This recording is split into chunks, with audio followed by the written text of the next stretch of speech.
जय माता दी। अन्नू जोन में आप सभी का स्वागत है। आज मैं इस टॉपिक पर बात करने वाली हूँ कि जैसे सब कहते हैं कि पिछले जन्म में तुमने ये किया, इसके चलते तुम्हें ये फल भोगना पड़ता है। तो और उसकी वजह से कोई बीमारी किसी को होती है या किसी को कोई कष्ट भोगना पड़ता है। तो बस मैं ये कहना चाहती हूँ कि पिछले जन्म का तो हमें पता नहीं कि पिछले जन्म में हम क्या थे, हमने किसके साथ क्या किया, पर हमें ये देखना कि हम इस जन्म में हम क्या अच्छा करते हैं और किसी को हम दुख नहीं देना चाहिए और हमें अच्छे से अच्छे कर्म अपना करना चाहिए। कहते हैं कि पिछले जन्म में जैसे हमने किसी को कुछ बुरा किया, किसी को हमने दम घोट के मारा हो, किसी जहरीले प्राणी की जहर देके हमने हत्या की हो, तो इस जन्म में भी हमें उसका कष्ट भोगना पड़ता है।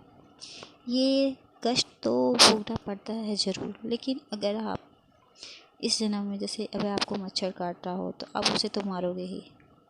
फिर जैसे कोई चूहा आपको तंग कर रहा तो फिर आप उसे हटाने की कोशिश करोगे। हाँ, वो तो है, उस कष्ट उसे दुख होगा या चाहे तो वो मरेगा, उसका फल आपको भोगना पड़ेगा।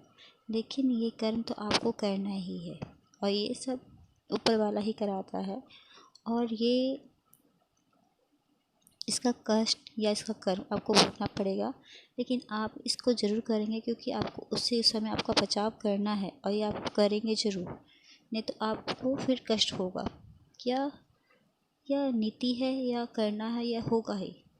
भगवान इस कर्म से भगवान भी बंधे थे।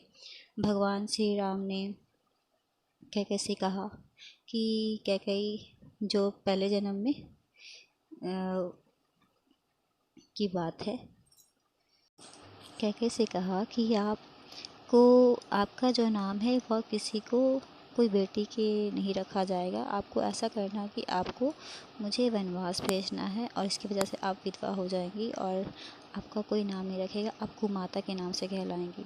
तब भी कैकेयी ने कहा, हे राम, मैं जानती हूँ कि आप कौन हैं और मैं आपका साथ ज़रूर दूँगी और मैं यह कर्म ज़रूर करूँगी, भले ही इसका कष्ट मुझे भोगना पड़े। लेकिन फिर श्री राम जी ने कहा, तो आपके जैसा तो कोई नहीं। यही है कि जो कर्म है वह किसी के लिए वो अच्छा है और किसी के लिए बुरा, लेकिन वो कर्म हमको करना ही, क्योंकि ये हमें भगवान कराते हैं।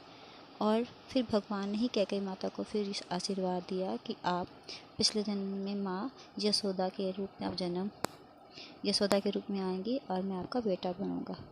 तो इस तरह से वह अच्छे कर्म में भी बदला। इसीलिए ये है कि बस हमें ये सोचना है कि इस जन्म में हम क्या कर सकते हैं। पिछले जन्म के बारे में हमें नहीं सोचना कि मैंने क्या किया था। इस जन्म में जितना हो सके अच्छा करो, भगवान का नाम लो, भगवान के शरण में रहो और अच्छा करो। बस पिछले जन्म की टेंशन नहीं लेना है, खुद से रहिए, आपको कुछ नहीं होगा।